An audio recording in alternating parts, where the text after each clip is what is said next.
자, 요한복음 1장 1절에서 5절 말씀 함께 합독하겠습니다. 태초에 말씀이 계시니라. 이 말씀이 하나님과 함께 계셨으니 이 말씀은 곧 하나님이시니라. 그가 태초에 하나님과 함께 계셨고 만물이 그로 말미암아 지은 바 되었으니 지은 것이 하나도 그가 없이 된 것이 없느니라. 그 안에 생명이 있었으니 이 생명은 사람들의 빛이라. 빛이 어둠에 비치되 어둠이 깨닫지 못하더라. 아멘. 자, 저는 성탄절 하면 이런 생각이 듭니다. 물론 예수님의 탄신을 기념하고 감사하는 기쁜 성탄절이지만 또 동시에 신랑을 기다리는 신부의 마음입니다. 성탄절 하면 예수님께서 그 어린 아기의 모습으로 오신 초림을 기념하는 날이기도 하지만, 그렇지만 다시 우리를 맞아주실 그 신랑으로 오실 예수님의 재림을 기다리는 날이기도 합니다. 그런데 이 기쁨은 믿는 사람들에게만 기쁜 거예요. 예수님의 이 성탄절을 기념하지 않고 믿지 않는 사람들에게는 예수님의 재림은 심판입니다. 그래서 예수님의 이 성탄을 기념하는 이 날이야말로 우리가 왜 있고 또한 우리의 사명이 뭔지 하나님께서 다시 말씀하시는 거룩한 날이라고 생각합니다.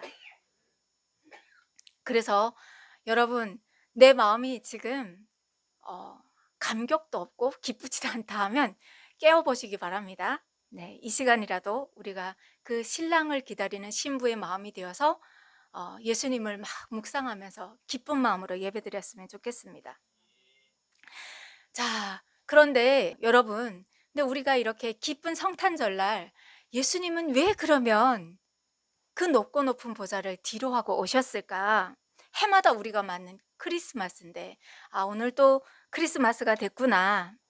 또 동일한 말씀을 같은 주제와 스토리로 우리가 이제 말씀을 듣겠구나 라는 마음이 아니라, 그분은 왜 그 높고 높은 보좌를 뒤로 하시고 여기에 오셨을까? 이 땅 가운데 오셨을까? 그리고 하나님께서는 언제, 어떻게, 또 그리고 왜 아들을 보내실 것이라는 약속을 하셨는지, 이런 거를 우리가 다시 한번 돌아봐야 하는 그런 주일이 아닌가 싶습니다. 메시아를 보내주시겠다고 하신 그 약속은 사실은 인류의 시작인 아담과 하와 때 시작됩니다. 여러분, 원시복음이라고 기억하시죠? 네. 하나님께서 인류 첫 시조였던 아담과 하와에게 이 우주 만물을 다 창조하시고, 그리고 가장 마지막에 사람을 이렇게 만드시면서 이걸 다 선물로 주셨어요. 선물로 주시면서 아담에게 이런 약속 하나를 하셨습니다. 약속이 아니고 금지어 하나를 주셨어요. 자, 선악을 알게 하는 나무의 열매는 내가 먹지 말아라. 동산의 모든 나무의 열매는 네가 임의로 먹되 그 선악을 알게 하는 나무의 열매는 결코 먹지 말라. 내가 먹는 날에는 반드시 죽으리라 라는 금지 명령을 내리셨어요. 그리고 나머지는 다 주셨어요. 말하자면 100%에서 99.9%를 다 허락하시고 0.1%를 이렇게 하나님께서 금지어로 딱 쓰셨습니다. 그런데 하나님께서 창조하신 들짐승 중에 가장 간교한 뱀이 하와에게 나와서 속삭이죠. 그러면서 야, 하나님께서 다 먹지 말라고 했어? 그러니까 하와가 뭐라고 합니까? 아니야, 다 먹으라고 했어. 그런데 동산에 저 선악을 알게 하는 나무만, 열매만 먹지 말라고 했어 라고 얘기하니까 뱀이 꼬드기지 않습니까? 저걸 먹으면 네가 하나님처럼 똑똑해질까 봐 하나님께서 먹지 말라고 했어 라면서 하와를 꼬드겼어요. 그 일로 인해서 하와만 먹은 것이 아니라 아담도 먹게 됐습니다. 그래서 하나님께서 그토록 사랑하시는 하나님의 형상 따라 모양대로 지은 그 사람을 꼬드겨냈던 그 뱀에게, 간교한 뱀에게 하나님께서 선포를 하십니다. 예언을 하십니다. 내가 너로 여자와 원수가 되게 하고 내 후손도 여자의 후손과 원수가 되게 하리니 여자의 후손은 내 머리를 상하게 할 것이요 너는 그의 발꿈치를 상하게 할 것이니라. 이런 원시복음을 주셨습니다. 그렇지만 세상은, 사단도 어떤 방식으로 어떻게 인류를 하나님께서 구원하실지 도저히 그 방법과 그 때를 알지 못했습니다. 그래서 사단은 이렇게 결심했습니다. 아, 내가 하나님께서 이 세상을 구원하실 때를 대비해야겠다. 그때가 오면 내가 반드시 머리를 치켜들리라 라는 굳은 결심을 하게 됩니다. 그리고 동시에 어떤 일들이 일어나냐면요, 인류는 아담과 하와가 선악을 알게 하는 나무의 열매를 먹은 그때부터 누누이 하나님의 말씀에 반역하고 나옵니다. 그 대표적인 인물이 가인과 아벨이었습니다. 하나님께서 인류가 하나님 앞에 나가는 방법을 알려주셨습니다. 그 방법은 희생제사뿐이다 라고 말씀하셨습니다.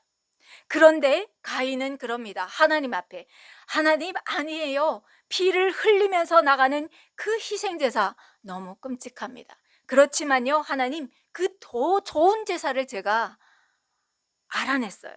보기에도 먹음직스럽고 아름답고 화려한 이런 제사 어떻습니까? 하면서 가인이 자기의 노력으로 만들어낸 곡식을 들고 나가면서 하나님 앞에 나갔습니다. 여러분, 우리는 다 알아요. 하나님께서 그 제사를 받지 않으십니다. 그리고 아벨의, 하나님의 말씀에 순종했던 아벨의 제사를 하나님께서 받으시는데, 가인은 그거에 분노하면서 인류의 첫 살이를 하게 됩니다. 자, 여러분, 여기까지 들으시면 여러분은 어떻습니까? 순종하며 나아갔던 아벨을 보십니까? 아니면 불순종하며 내 의지대로 나갔던 가인을 여러분은 보십니까? 하나님께서 우리에게 어떤 말씀을 하시는지 계속해서 보겠습니다. 노원세서만교회는 구약을 통해서 챕터별로 창세기부터 요한계시록까지 계속 보고 있습니다. 그런데 우리가 구약을 통해서 이스라엘 역사를 매주 설교 시간을 통해서 만나는데요, 인류 역사는 하나님을 괴롭게 하는 역사였고요, 사람을 괴롭게 하는 역사였습니다. 이런 인류의 하나님께서 이사야를 통해서 말씀하시는 거예요. 이사야서 7장 14절 말씀에 보면 우리가 잘 아는 말씀이 나옵니다.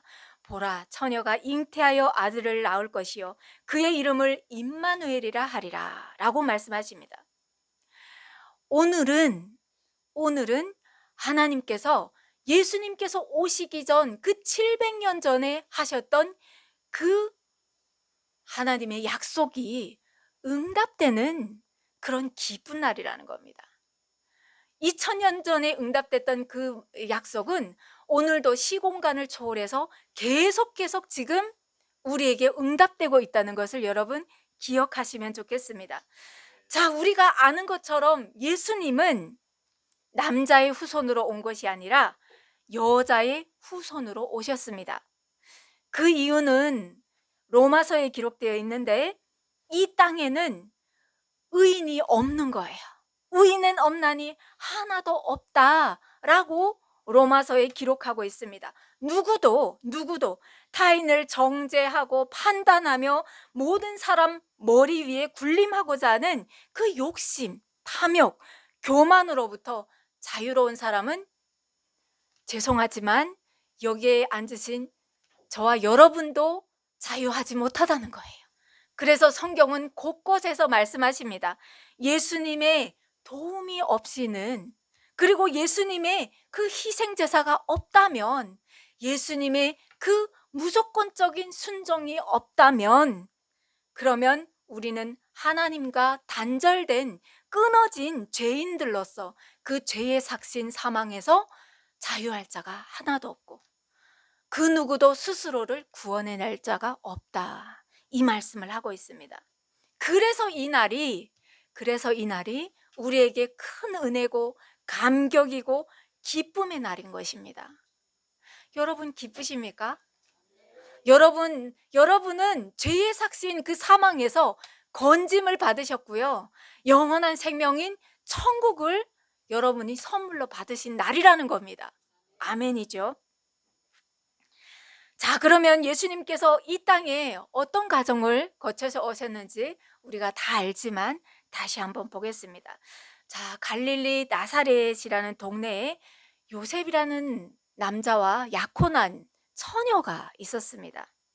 그 처녀의 이름은 마리아였습니다. 그런데 어느 날 이 천사들 중에서도 기쁜 소식을 전하는 가브리엘 천사가 마리아를 찾아가는 일이 생겼죠. 여러분, 천사가 막 반짝반짝 빛나는 날개 옷을 입고 갔을까요? 아니면 마리아가 알아볼 수 있는 사람의 모습으로 갔을까요? 성경에 기록되지 않았으니까 우리는 쉽게 말할 수 없지만, 마리아가 천사 가브리엘과 이렇게 이야기를 나눴다는 걸 봐서는 마리아의 눈높이를 맞춰서 하나님께서 보내신 것 같습니다. 자, 천사가 말합니다. 은혜를 받은 자여 평안할지어다, 주께서 너와 함께 하시도다 라고 마리아에게 말합니다. 그랬더니 마리아가 놀라요. 나는 아무것도 한 일이 없는데, 그런데 그 심중에 이런 인사가 어찌함인가 라고 생각을 합니다. 그때 가브리엘이 말합니다. 마리아여, 무서워하지 말라. 내가 하나님께 은혜를 입었느니라 하면서 무슨 말씀을 마리아에게 주냐면요, 이사야로부터 예언된 7장 14절 말씀을 마리아에게 줍니다. 보라, 처녀가 잉태하여 아들을 낳으리니 그 이름을 예수라 하라. 그가 큰 자가 되고 지극히 높으신 이의 아들이라 일컬어질 것이요, 주 하나님께서 그 조상 다윗의 왕위를 그에게 주시리니 영원히 야곱의 집을 왕으로 다스리실 것이며 그 나라가 무궁하리라. 마리아가 이 말씀을 알아들었을까요? 알아들었을 거예요. 왜냐하면 마리아는 유대인이기 때문이죠. 자, 그러면 마리아가 이 말씀을 이사야에게 700년 전에 선포되었던 그 말씀, 선조들로부터 계속 유다로부터 왕이 임금이 탄생할 것이다, 이런 약속을 계속 받았던 마리아라고 하면 천사 가브리엘의 이 선포를 들으면서 아멘 하고 받았어야 되잖아요. 그런데 마리아가 아멘 하지 못해요. 왜냐하면요, 마리아는 처녀거든요. 그래서 마리아가 그럽니다. 나는 남자를 알지 못하니 어찌 이 일이 있으리까? 라고 반문을 합니다. 마리아는 요셉과 약혼한 사이지만 요셉과 손도 못 잡아봤거든요. 여러분, 유대인들의 그 결혼식 문화를 우리가 알아야 됩니다. 이렇게 혼사가 중매가 가서 서로가 이렇게 만나면 남자가 주는 포도주를 여자가 마시면 그때 혼사가 이루어집니다. 그러면서 남자가 여자의 집에 딸을 키워줘서 너무 감사합니다라는 예물을 준비할 수 있는 비용을 주죠. 그러고 나서 거기에서 그냥 서로 인사만 나누고 손도 맞잡지 못한 채로 헤어집니다. 헤어져서 남자는 어디로 가느냐? 아버지의 집에 가서 신혼 살림을 차릴 수 있는 방을 만드는 거예요. 집을 만드는 거예요. 그래서 이 처녀는 내 신랑이 언제 올지도 모르고 그 신랑을 기다리는 거예요. 여러분, 우리가 지금 그 입장인 거예요. 예수님의 재림을 그렇게 기다리는 거예요. 예수님께서 내가 언제 오마 약속하지 않으셨지만 반드시 온다라는 그 약속을 붙잡고 우리가 기다리는 것처럼, 이 마리아도 돌아가서 1년이 될지 2년이 될지 3년이 될지 신랑을 기다리는 거예요. 그러니 마리아의 입장에서는 비록 내 신랑은 있지만 남자를 모르는 내가 어떻게 아이를 낳을까? 여러분은 어떻습니까? 사람이 갖고 있는 경험과 지식과 또 지혜, 이런 걸 통틀어도 이해되지 않는 말을 지금 가브리엘 천사가 했다는 겁니다. 자, 그러니까 천사가 마리아에게 말합니다. 성령이 내게 임하시고 지극히 높으신 이의 능력이 너를 덮으실 거야. 이러므로 나실 바 거룩한 이는 하나님의 아들이라 일컬어지리라. 남자의 씨앗으로 안 온다는 것을 지금 얘기하는 겁니다. 내가 남자를 알지 못하는데 어떻게 아이를 낳죠? 라고 말하는 그에게 성령이 일하실 거야, 성령이. 그래서 이 아이는 남자의 후손이 아니라 여자의 후손인 거야. 이런 이야기를 하는 겁니다. 자, 여기를 이렇게까지 얘기한다고 해도 여러분 아멘 할 수 있습니까? 우리는 66권을 다 보니까 아멘 해야지. 믿음이 없이 어떻게 아멘 안 할 수가 있어. 아멘 해야지. 라고 하지만 어렵잖아요. 어렵잖아요. 자, 그러니까 하나님께서 마리아에게 증표를 주십니다. 증표. 그 증표가 뭐였습니까? 마리아의 사촌 엘리사벳이 잉태했다는 것을 증표로 주죠. 이 엘리사벳이라는 이 여인은 대제사장의 아내입니다. 그런데 이 여인은 계속해서 결혼해서부터 하나님 앞에 제사장과 함께 하나님 우리에게 아들 하나만 주십시오. 이런 기도를 안 했겠습니까? 하나님 우리에게 자식 하나만 주십시오. 이런 기도를 안 했겠습니까? 그런데 아이가 안 생기는 거예요. 그래서 대제사장도 이제는 포기하고 이제는 남은 여생을 하나님 앞에서 그냥 충성하며 살리라 라고 생각했고, 엘리사벳도 이제는 가임기가 다 끝났어요. 가임기가 다 끝났으니까 더 이상 아이를 달라는 기도를 안 하고 이대로도 만족합니다. 족합니다. 감사합니다. 이러면서 살았는데, 그런데 이 집에 아이가 생겼다는 거예요. 그러니 이게 하나님께서 주시는 증표가 아니고 무엇이겠습니까? 사람의 힘으로 할 수 있는 것이 아니라 하나님께서 하셨다라는 것을 지금 가브리엘 천사가 마리아에게 한다는 겁니다. 우리는 하나님 내가 할 수 있습니다. 내가 할 수 있어요. 하나님 내가 할 수 있는 것을 하나님께서 막지 마십시오 라고 생각할 때가 많지만, 하나님께서는 이 우주 만물을 내가 만들었다.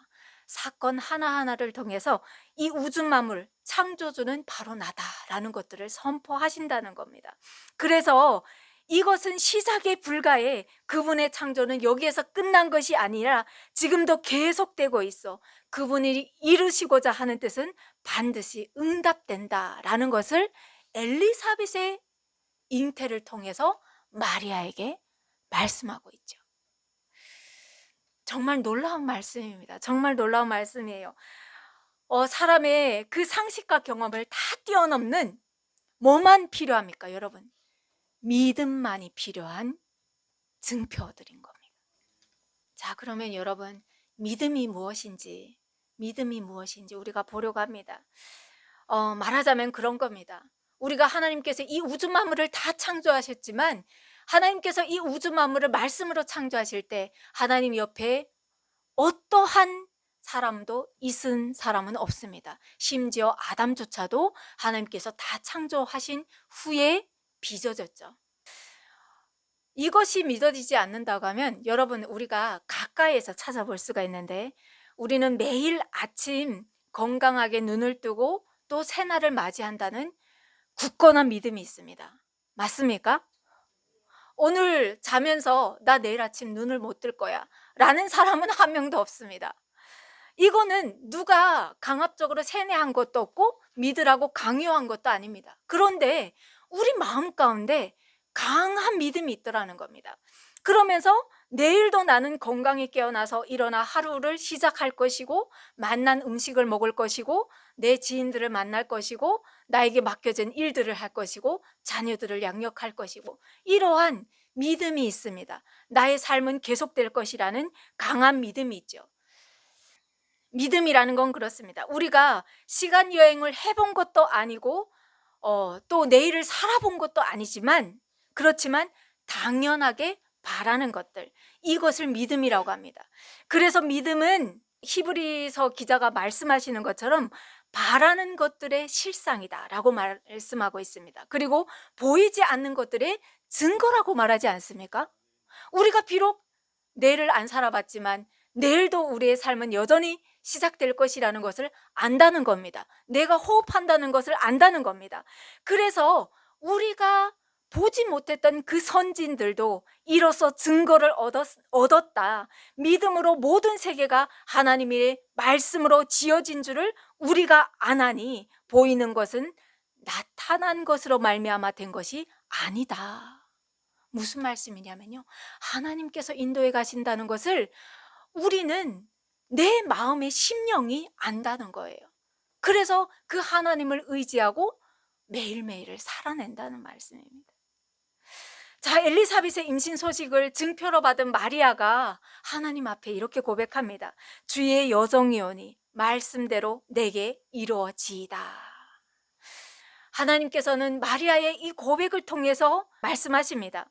그때나 지금이나 하나님 앞에 순종하는 그 한 사람, 하나님께로부터 난 그 사람 때문에 하나님께서 오늘도 여전히 일을 하시고 하나님의 뜻을 이루어 가신다라는 것을 말씀하신다는 겁니다.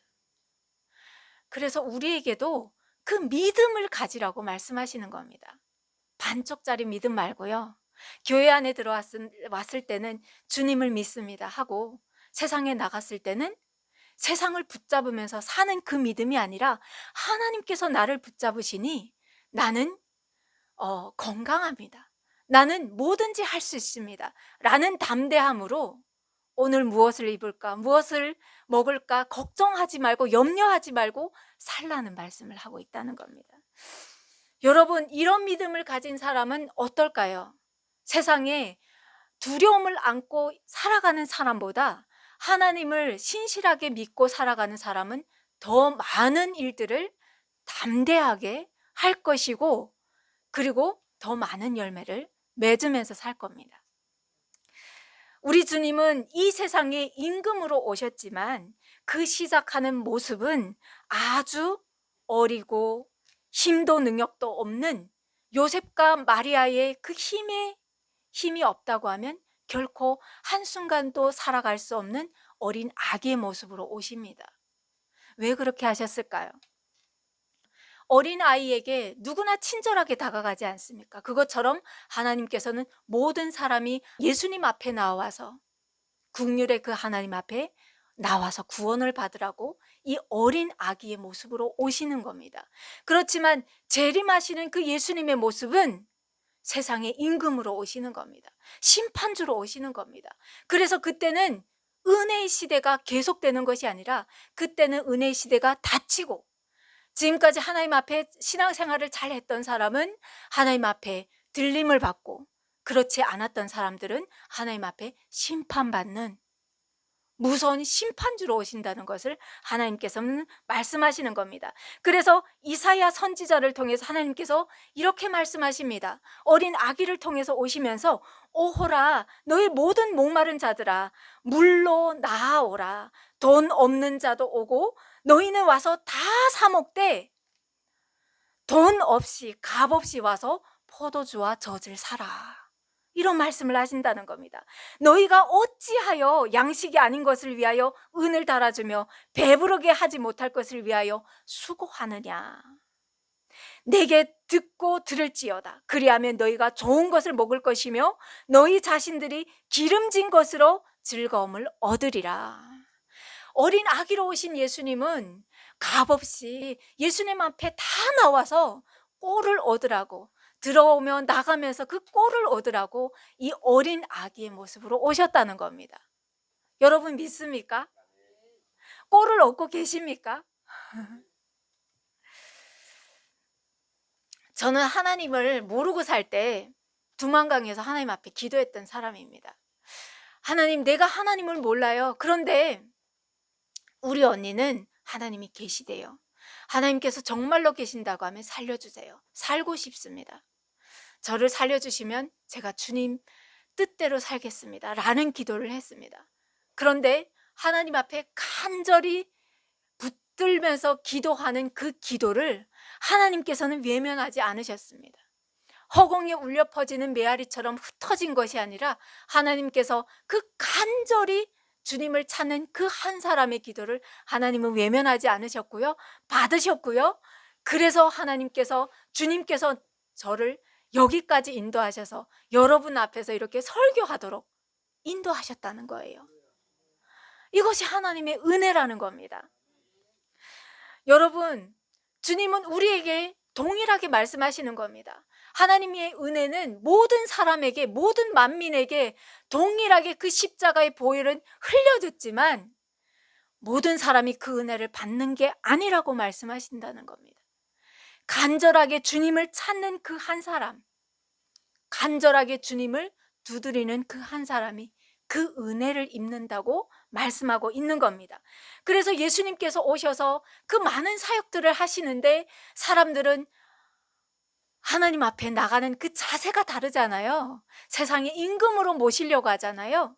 그래서 바리새인들, 서기관들, 제사장들 하나님 앞에, 예수님 앞에 손가락질하고 판단할 때 주님께서 이런 말씀을 하십니다.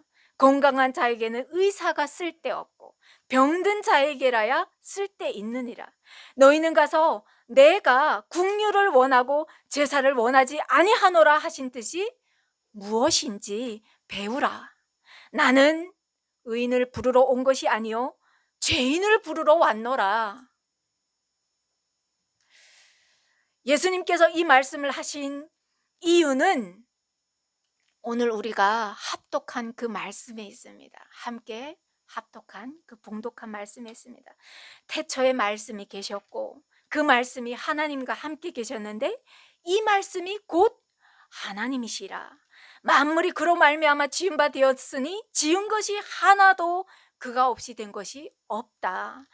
그 안에 생명이 있었으니 이 생명은 사람들의 빛이라고 성경은 기록하고 있습니다.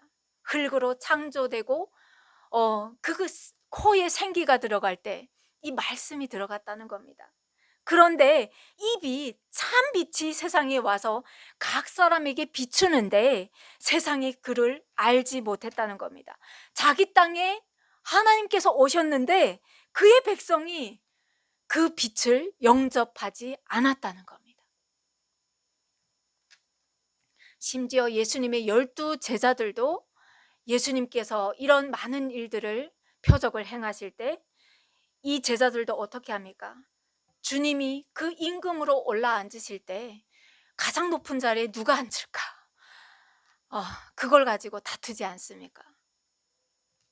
누가 더 높은 자리에 있을까? 왜 이런 일이 일어나냐면요, 영적인 눈이 감겨졌기 때문입니다. 눈에 보이는 것만 쫓아서 살기 때문에 이런 일들이 일어나는 거죠. 주님께서도 우리에게 이런 선물을 주시려고 높고 높은 영광의 보좌를 뒤로 하시고 말씀이 육신이 되어 우리 가운데 오신 겁니다.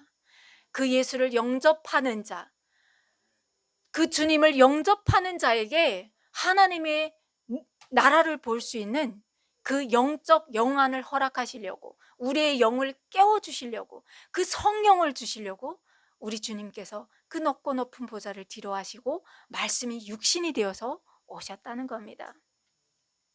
그러면서 예수님께서 말씀하시지 않습니까? 이는 혈통으로나 육정으로나 사람의 뜻으로 나지 아니하시고 오직 하나님께로부터 난 자들이 그 빛을 알아보고 영접을 한대요.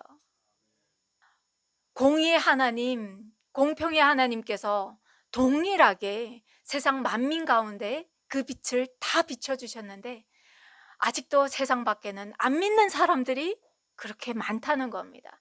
그러니 여러분, 하나님의 그 은혜를 사모하면서 나갈 수 있는 이 은혜는 우리의 의지도 아니고 우리의 선함도 아니고 사람의 어떠한 지혜도 아니라는 것을 하나님께서 말씀을 통해서 말씀하십니다.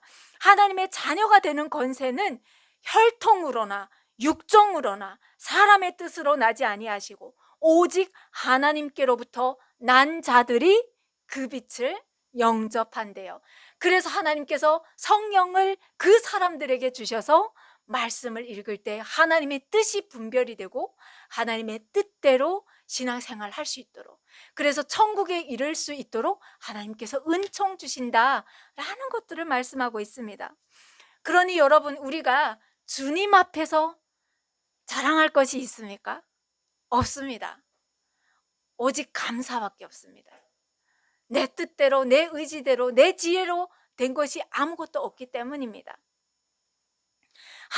하나님의 이 다음 없는 은혜를 받은 사람들이 이 시간 전 세계 곳곳에서 예수 그리스도라는 그 이름 아래 예배 자리에 나가서 저와 여러분과 같이 하나님을 찬송하고 하나님을 칭송하면서 감격하면서 오늘도 이 날을 기쁨으로 보낸다는 겁니다. 매년 동일하게 돌아오는 크리스마스 같지만 하나님께서 우리에게 말씀하시는 겁니다. 한 해를 살아서 고생했다, 수고했다, 내년을 잘 부탁한다 라는 이런 인사도 너무너무 좋고 선물을 서로 주고받는 것도 너무너무 좋지만 여기까지 인도하신 주님께서 내년에 우리는 살아보지 않았지만 그 내년도 주님께서 동일하게 우리를 인도해 가실 줄 믿습니다. 그래서 우리의 삶을 주님 앞에 맡겨드립니다. 그 창세에 우리를 위해서 예비하셨던 그 약속된 말씀처럼 우리를 이 말씀 안에 거하시면 하나님 나라까지 인도하신다는 그 말씀을 붙잡고 살아가겠습니다 라면서 이 한 해를 보내야 하는 줄 믿습니다. 기도하겠습니다. 하나님 감사합니다. 결코 돌아보면 주님의 은혜가 아닌 것이 아무것도 없습니다. 주님 감사합니다. 주님의 나라에 왔지만 주의 백성들이 주님을 영접하지 않은 그 죄를 범했음에도 불구하고 주님은 우리를 사랑하셔서 우리를 자녀 삼아 주시고 죄의 삭신 그 사망에서 끊어내시려고 하나님 그 높고 높은 보좌를 다 뒤로 하시고 모두 나와서 나에게 와서 생수를 마시라고 작고 작은 그 어린 아기의 모습으로 오셨습니다. 하나님 감사합니다.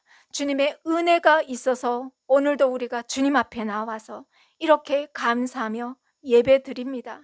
이 한 해를 주님께서 인도하신 것처럼 주님 내년의 삶도 주님 앞에 다 올려드립니다. 주님 작고 작은 크고 큰 그 모든 사건들 속에서 주님께서 우리를 붙드시고 또한 매 순간 세상의 빛으로 인도하실 줄 믿습니다. 오늘도 말씀을 듣고 이 한 주를 살아가려고 결단하는 이곳에 모인 모든 지체들 위해 주님께서 함께 하셔서 이 한 주도 주님께 감사하며 감격하며 살아갈 수 있도록 은총 허락하여 주시옵소서. 예수님의 이름으로 기도드립니다. 아멘.